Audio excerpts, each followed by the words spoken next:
देशातील 93 मतदारसंघांमध्ये आज लोकशाहीचा उत्सव साजरा केला जातोय। मतदार राजा आपला खासदार निवडून देणार आहे आणि त्यासाठी जास्तीत जास्त संख्येने मतदार हे घरातून बाहेर पडताना दिसून येत आहेत। मतदान केंद्रावर पोहोचून आपला जो वोट आहे तो बजावताना, आपला अधिकार बजावताना पाहायला मिळत आहेत आणि त्याविषयीचे प्रत्येक अपडेट आपण लोकशाही मराठीच्या माध्यमातून घेत आहोत। तर यामध्ये महाराष्ट्रातील 11 लोकसभा मतदारसंघांचा समावेश आहे।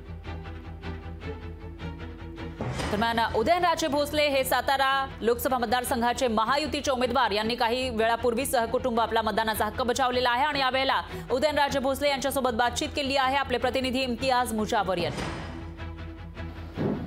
सातारा लोकसभा मतदारसंघामध्ये आज या ठिकाणी मतदान प्रक्रिया पार पडलेली आहे आणि माझ्या समवेत आहेत सातारा लोकसभा महायुतीचे उमेदवार उदयनराजे भोसले।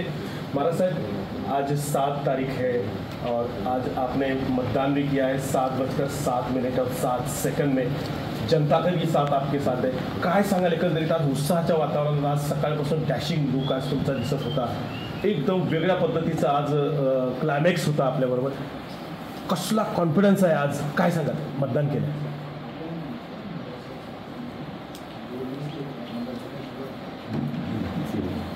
ये दुनिया ये महफिल मेरे साथ जनतेचा साथ आणि साथ कभी नहीं छोड़ेंगे।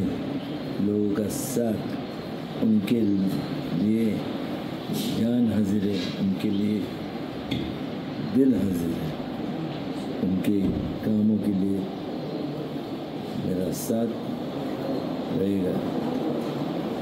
कायमस्वरूपी सातारकर ज्यावेळी तुम्ही सातारकरांना मतदानासाठी आवाहन केलेलं आहे, भरभरून मतदान केलेलं आहे साताऱ्यातल्या जनतेनं तुम्हाला, यावेळी देखील आपण पूर्ण महिनाभर सातारा जिल्ह्यामध्ये फिरत होता, तुफान प्रत्येक सभेंना गर्दी, काय याचं प्रतीक आहे नेमकं, कशा पातळीवर सक्सेस होईल असं वाटतं? ज्यावेळेस एवढ्या मोठ्या प्रमाणात लोक उत्स्फूर्तपणे प्रतिसाद देतात त्याचा अर्थच असतो की त्यांच्या विश्वासाला मी पात्र राहिलो,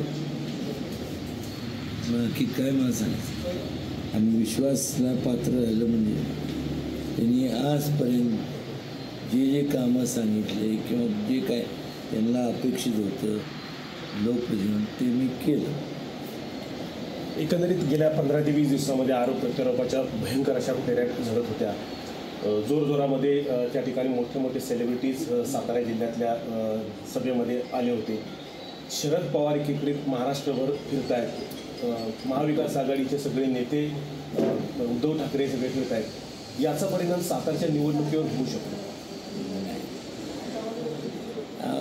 सातारची निवडणूक तर लांब राहील, ह्या सगळ्यांना यांचा परिणामच कुठं होणार, काही परिणाम होणार नाही।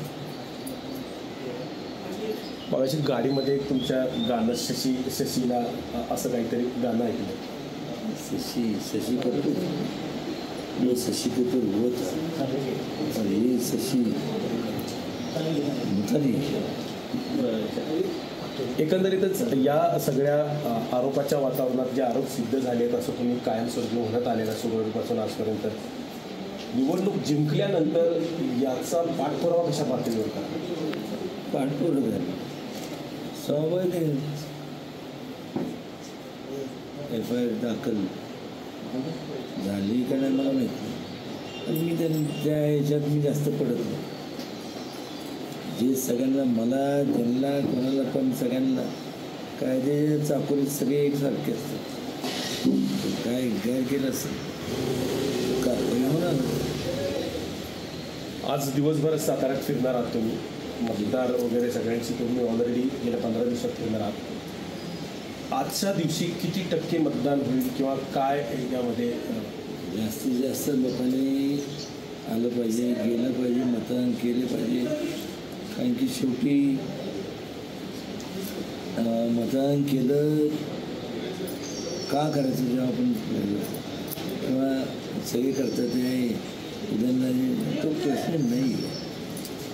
आज मला सांगा चुकीचा निकाल जो लागणार नाही, पण काही चर्चा म्हणून सांगतो तर त्यावेळेस काय होतं की विकासाच्या बाजूने 15 वर्षापूर्वी निकाल लागला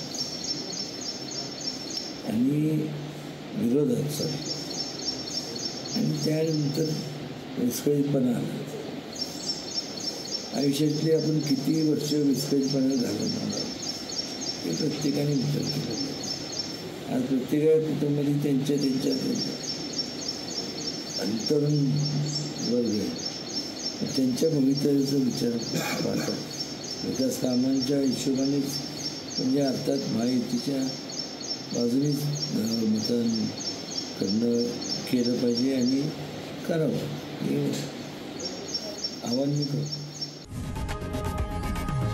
लोकशाही मराठी ऐका, पहा, जागरूक रहा.